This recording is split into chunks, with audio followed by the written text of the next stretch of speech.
Hello friends. पिछले lecture में हम लोगों ने स्ट्रेट लाइन स्टार्ट किया था। उसमें हम लोगों ने symmetrical form of straight line देख लिया था और equation of A line through points और कुछ क्वेश्चंस हम लोगों ने देखे थे। आइए आज और कुछ क्वेश्चन देखते हैं। तो आज का हमारा पहला क्वेश्चन है कि the image of A point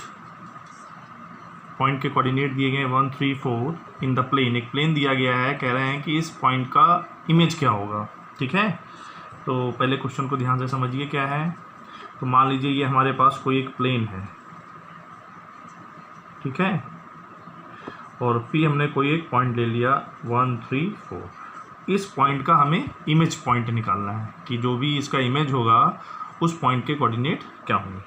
तो P से हमने एक परपेंडिकुलर ड्रॉ कर लिया PQ, और मान लीजिए ये जो PQ लाइन है ये इस प्लेन को बाइसेक्ट कर रही है in the point L। L हमारा क्या है, पॉइंट है ऑन द प्लेन, और ये पॉइंट जो है बाइसेक्टिंग पॉइंट है, मतलब PL इक्वल टू LQ। तो इस Q पॉइंट को हम बोलेंगे image of the point P। तो हमें इसके कोऑर्डिनेट निकालने हैं। निकालेंगे कैसे, देखिए। तो इस लाइन की अगर हम इक्वेशन निकाल लें तो अगर इस लाइन की इक्वेशन आ जाएगी तो इस पॉइंट के कोऑर्डिनेट आ जाएंगे। इस पॉइंट के कोऑर्डिनेट अगर आ जाएंगे तो इन दोनों का मिड पॉइंट क्या है, L है, L के कोऑर्डिनेट आ जाएंगे, और L मिड पॉइंट है और ये प्लेन पे लाई कर रहा है तो ये प्लेन को सेटिस्फाई करा देंगे। ठीक है ना। तो इस तरह से इस क्वेश्चन को कर लेंगे। तो आइए करते हैं। तो PQ क्या है, हमने एक बाइसेक्टिंग लाइन PQ हमने एक लाइन ले ली जो इस प्लेन को बाइसेक्ट कर रहा है L पॉइंट पे, मतलब PL इक्वल टू क्या है, L है। ठीक है, LQ है। ठीक, अब देखिए, तो हम इक्वेशन ऑफ लाइन PQ लिखना चाह रहे हैं। तो इक्वेशन ऑफ लाइन, तो इक्वेशन आप कैसे ले सकते हैं इस लाइन की, देखिए पासिंग थ्रू पॉइंट मालूम है, हमें पता है कि इस लाइन से पास हो रहा है, और इस प्लेन की इक्वेशन क्या हमें दी गई है, 2x - y + z + 3 = 0। तो अगर हमें direction ratios of normal to this plane लिखना हो तो क्या हो जाएंगे इसके डायरेक्शन रेशियोज, हमने पीछे बताया हुआ x, y, z के जो कोफिशिएंट हो जाएंगे वो direction ratios of the normal to this plane हो जाएंगे। तो इसके डायरेक्शन रेशियोज क्या हो जाएंगे, 2 - 1 5।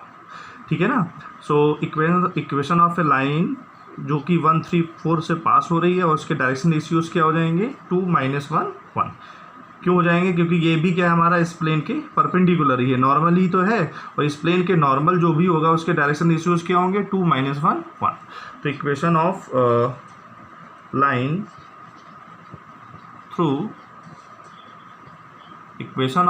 Through 1, 3, 4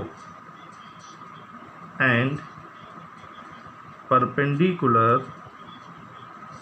to given plane is, क्या ले लेंगे, x - 1 upon 2 y - 3 upon -1 z - 4 upon 1। ठीक है, से equal to R।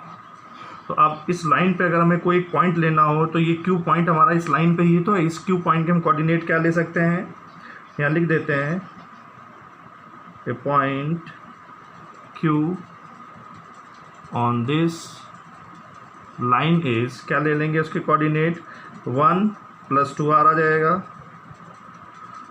3 - R 4 + R।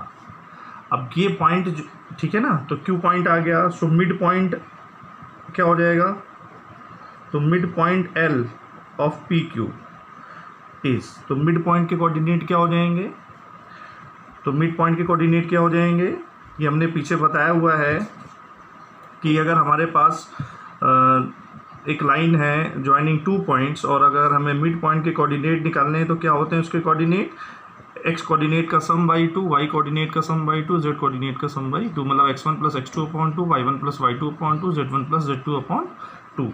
तो इसके कोऑर्डिनेट क्या हो जाएंगे, देखिए x1 + x2/2 करेंगे तो x1 + x2/2 करेंगे तो 2 + 2r/2, तो 2 + 2r/2 करेंगे तो ये हो जाएगा 1 + r। ठीक है, फिर 3 + 3 - r/2 करेंगे तो ये हो जाएगा 3 - r/2, ठीक है। और फिर हो जाएगा 4 + r/2। तो L है lies on the plane 2x - y + z + 3 = 0। इस पे लाई कर रहा है तो इसको सेटिस्फाई करेगा, तो इसको सेटिस्फाई करा दीजिए, क्या आ जाएगा। सो 2 × 1 + r - 3 - r/2 + 4 + r/2 + 3 = 0। सो 2 - 3 + 4 + 3, 2r - r/2, ठीक है, और + r/2 = 0। सो 3 3 कैंसिल हो जाएगा, 4 + 2 6 हो गया, फिर प्लस ये r/2 + r, ये +3r हो जाएगा। तो 6 + 3r = 0। यहाँ से r की वैल्यू क्या आ जाएगी, -2। तो r की वैल्यू -2 हो जाएगी। सो देयरफॉर q क्या हो जाएगा, तो q हमारा क्या था, q हमारा ये था, इसमें हम r की जगह क्या रख देंगे, -2।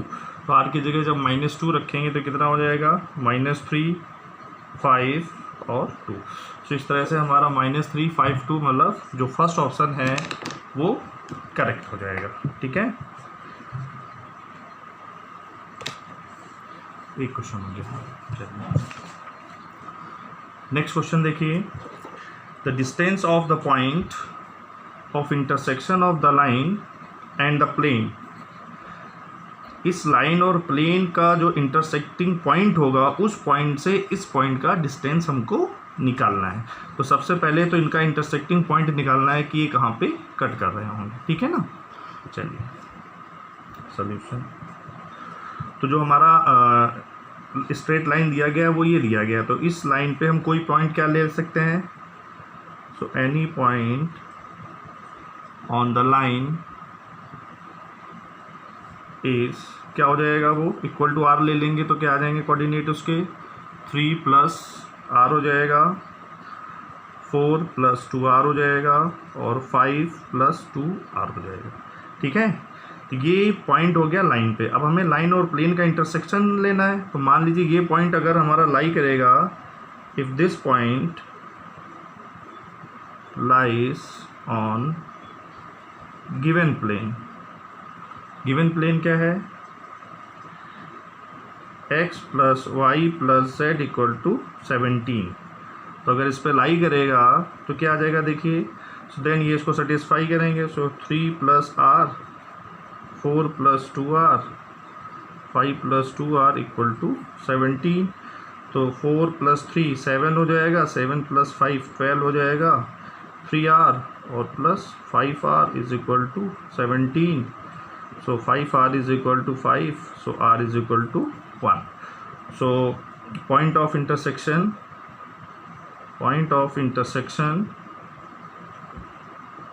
of given line and given plane is, क्या हो जाएगा, ये r की वैल्यू यहाँ रख दीजिए, ये हो जाएगा 4 + 6 और +7। सो रिक्वायर्ड डिस्टेंस क्या हो जाएगी, तो required distance is equal to distance between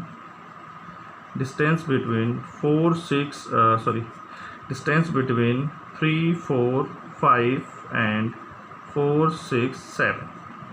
तो डिस्टेंस फॉर्मूला हमने बताया था, क्या होता है, √x2 - x1 का होल स्क्वायर, y2 - y1 का होल स्क्वायर, और z2 - z1 का होल स्क्वायर। तो कितना हो जाएगा, 9 का मतलब हो गया 3। सो हमारा बी ऑप्शन जो है वो करेक्ट हो जाएगा, ठीक है, B option correct. Next question, तो नेक्स्ट क्वेश्चन क्या है, देखिए, कह रहे हैं कि the equation of the line through the point 1 2 3 and parallel to the line. तो हमें उस लाइन की इक्वेशन निकालनी है जो इस पॉइंट से पास हो रहा है और इन दोनों लाइंस के ये एक लाइन दी गई है। एक्चुअली ये दो प्लेन एक साथ लिखे हुए हैं। हमने फर्स्ट लेक्चर में बताया था कि दो प्लेन अगर एक साथ लिखे हुए हैं तो वो एक लाइन को रिप्रेजेंट करते हैं, क्योंकि लाइन जो होता है वो प्लेन्स का इंटरसेक्शन होता है। तो कह रहे हैं कि हमें उस लाइन की इक्वेशन निकालनी है जो इस पॉइंट से पास हो रही है और इस लाइन के पैरेलल है। ठीक है, चलिए, तो हमें पास होने वाला पॉइंट पता है, जहाँ से लाइन हमारी पास हो रही है वो पॉइंट ये है। तो अगर हमें लाइन के डायरेक्शन रेशियोज मिल जाएं या कोसाइंस मिल जाएं तो हम लाइन की इक्वेशन निकाल सकते हैं। ठीक है, तो मान लिया हमने कि जो LMN है ये हमने मान लिए क्या है, डायरेक्शन रेशियोज हैं ऑफ जो भी हमारी रिक्वायर्ड लाइन है उसके जो है हमने ये डायरेक्शन रेशियोज मान लिए। ठीक है, जो रिक्वायर्ड लाइन है उसके डायरेक्शन रेशियोज हमने क्या मान लिए, LMN, क्योंकि जो हमारी जो रिक्वायर्ड लाइन है वो इस लाइन के पैरेलल है। इसका मतलब जो इसके डायरेक्शन रेशियोज होंगे वही इस लाइन के डायरेक्शन रेशियोज हो जाएंगे। इसका मतलब ये हुआ कि ये LMN जो हैं ये हमारे डायरेक्शन रेशियोज होंगे, किसके डायरेक्शन रेशियोज होंगे of line of intersection of given planes।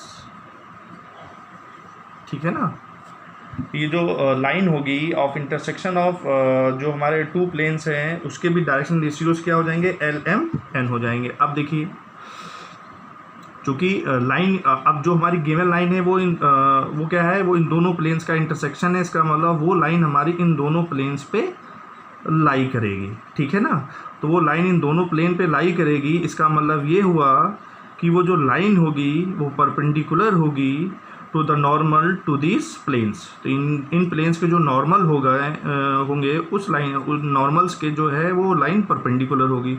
इसका मतलब क्या हुआ, परपेंडिकुलर की कंडीशन हमको पता है। तो direction ratios of normal to this plane क्या हो जाएंगे, 3 1 1। इसके क्या हो जाएंगे, 1 -1 2। और जो हमारी गिवन लाइन है वो इन दोनों के क्या है, डायरेक्शन रेशियोज ऑफ नॉर्मल्स जो हैं उनके परपेंडिकुलर है ना। तो देखिए, तो इसको हम लोग क्या ले सकते हैं, देखिए 1 -1 2 ये डायरेक्शन रेशियोज हो गए of the normal to this plane. ठीक है, और 3 1 1 ये डायरेक्शन रेशियोज हो गए of the normal to this plane. और जो हमारी लाइन है वो दोनों का इंटरसेक्शन है। इसका मतलब वो दोनों प्लेन पे लाई करेगी। इसका मतलब वो जो लाइन होगी वो जो लाइन के जो डायरेक्शन रेशियोज होंगे ऑब्वियस है वो इन लाइंस के परपेंडिकुलर होंगे। ये लाइंस क्या है, डायरेक्शन रेशियोज ऑफ नॉर्मल्स है ना, नॉर्मल्स के परपेंडिकुलर होगी वो लाइन। ठीक है ना, LMN। तो ये हमारे क्या है, इसके भी परपेंडिकुलर इसके भी परपेंडिकुलर, तो परपेंडिकुलर की हम कंडीशन यूज़ कर लेंगे। तो क्या आ जाएगा हमारे पास, L × 1 M × -1 N × 2 = 0, पहली कंडीशन बनेगी। दूसरी क्या बनेगी, L × 3 M × 1 N × 1 = 0, दूसरी कंडीशन बनेगी। तो इसको हम सॉल्व कर लेंगे क्रॉस मल्टीप्लिकेशन से। जैसे हम सॉल्व करते हैं तो हमारे पास क्या, 1 -1 2 3 1 1 LMN। इसको सॉल्व कर लीजिए, क्या आ जाएगा, L/(-1) -2 कितना हो जाएगा, -3 M/(1) -6 कितना हुआ, -5, ऊपर माइनस है तो ये +5 हो जाएगा। और N/() क्या हो जाएगा, 4। तो जो हमारी रिक्वायर्ड लाइन है इसके जो डायरेक्शन रेशियोज ले सकते हैं, -3 5 and 4। So equation of line क्या हो जाएगी, पॉइंट पता है जिससे लाइन पास हो रही है वो क्या है हमारे, वो है 1 2 3। तो इक्वेशन ऑफ लाइन क्या लिख सकते हैं, x - 1/-3 y - 2/5 z - 3/4। ठीक है, क्योंकि हमें दिया गया 1 2 3 पॉइंट से पास हो रही है। तो इस तरह से कौन सा ऑप्शन जो है हमारा करेक्ट हो जाएगा, सो फर्स्ट ऑप्शन जो है वो करेक्ट हो जाएगा। ठीक है, समझ में आया कि नहीं, फिर से आइए शॉर्ट में देख लीजिए। मैं पूरा लैंग्वेज नहीं लिखा हूँ, कहने का मतलब इतना है कि हमें क्या करना है, एक लाइन ये दी गई है, इस लाइन के पैरेलल लाइन की इक्वेशन हमको निकालनी है जो कि 1 2 3 पॉइंट से पास हो रही है। ठीक है, तो मान लीजिए एक लाइन हमारी ये है, एक लाइन ये है हमारी। ठीक है, तो हमें और ये लाइन हमारी किससे पास हो रही है 1 2 3 पॉइंट से। तो हमें इसकी इक्वेशन चाहिए। तो अगर हमें इसके डायरेक्शन रेशियोज या डायरेक्शन कोसाइन मिल जाएगी तो हम इसकी इक्वेशन निकाल लेंगे। तो मान लिया हमने इसके डायरेक्शन रेशियोज क्या है एल एम एन है, क्योंकि ये लाइन और गिवन लाइन क्या है हमारी पैरेलल है। तो इसका मतलब जो गिवन लाइन है वो होगी उसके भी डायरेक्शन रेशियोज क्या होंगे एल एम एन हो जाएंगे। ठीक है, अब आइए तो जो गिवन लाइन है वो क्या दी गई है, वो हमें दो प्लेन्स दिए गए हैं। तो दो प्लेन्स का इंटरसेक्शन होता है लाइन, इसका मतलब वो लाइन दोनों प्लेन पे लाई करेगी। तो वो लाइन हमारी दोनों प्लेन पे लाई कर रही है, ठीक है ना। और दूसरी चीज़, तो अगर दोनों प्लेन पे लाई कर रही है तो ऑब्वियस है वो जो लाइन होगी वो परपेंडिकुलर होगी to normals to these planes. इनके जो नॉर्मल्स होंगे उनके परपेंडिकुलर होगी, और परपेंडिकुलर की हमने वो कंडीशन लगा दी। अगर आपको ये नहीं याद हो तो पीछे हमने एक नोट लिखाया था कि कोई भी लाइन जो है वो किसी प्लेन में लाई कब करती है, हमने कंडीशन भी लिखाई थी। तो कोई भी लाइन किसी प्लेन में लाई तभी करती है जब A L plus B M plus C N 0 होता है। आप उससे भी उसको लगा सकते हैं, ठीक है। तो इस तरह से हमने इसको कर लिया, ठीक है। आइए चलिए अब हम जानेंगे, हाँ, एक छोटा सा टॉपिक है कि अगर हमें एंगल निकालना हो between a line and a plane. अगर हमें कोई एक लाइन दी गई है, मान लीजिए कोई लाइन हमें दी गई है सिमेट्रिकल फॉर्म में, लिख देते हैं angle between a line and अ, ठीक है। तो मान लीजिए एक हमको लाइन दे दी गई है x minus x1 upon L, y minus y1 upon M, z minus z1 upon M. ये लाइन एक दे दी गई है, और एक आपको ये प्लेन दे दिया गया है ax plus B Y plus C Z plus D equal to 0।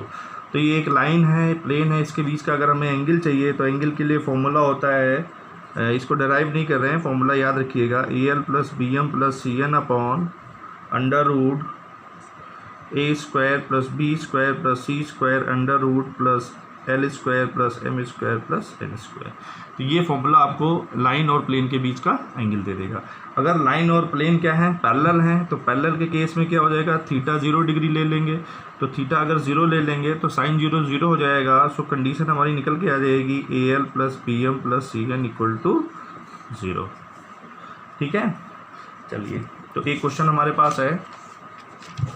Question है कि एंगल बिटवीन अ लाइन, एक लाइन दी गई है, एक प्लेन दिया गया है, इनके बीच का एंगल निकालना है। सिंपल सा क्वेश्चन है। तो ये लाइन हमारी दी गई है, तो x1 हमारा क्या हो गया -1 हो गया। उस तरह से कंपेयर कर लेंगे, ए 3 बी 1 है, सी क्या है, डी क्या है -7 है इक्वल टू 0। तो इनके बीच का हमको एंगल चाहिए। सो एंगल क्या हो जाएगा, फॉर्मूला सीधे अभी मैंने लिखा है फॉर्मूला। तो फॉर्मूला क्या होता है देखो, so therefore sine theta is equal to क्या होता है, ए इज 3, एल इज 2, फिर प्लस बी कितना है 1, 3 plus 1 into 6 upon under root A square plus B square plus C square under root L square plus M square plus N square. इसको solve करेंगे आ जाएगा 15/7 अंडर रूट 11, ठीक है। So theta is equal to क्या आ जाएगा, sine inverse 15/7 under root 11। तो इस तरह से हमारा कौन सा ऑप्शन करेक्ट हो जाएगा। सो हमारा जो ऑप्शन है वो बी ऑप्शन करेक्ट हो जाएगा, ठीक है। तो मेरा ये वीडियो पसंद आया हो आपको तो मेरे इस चैनल को सब्सक्राइब करिए और वीडियो को लाइक करिए। Thank you.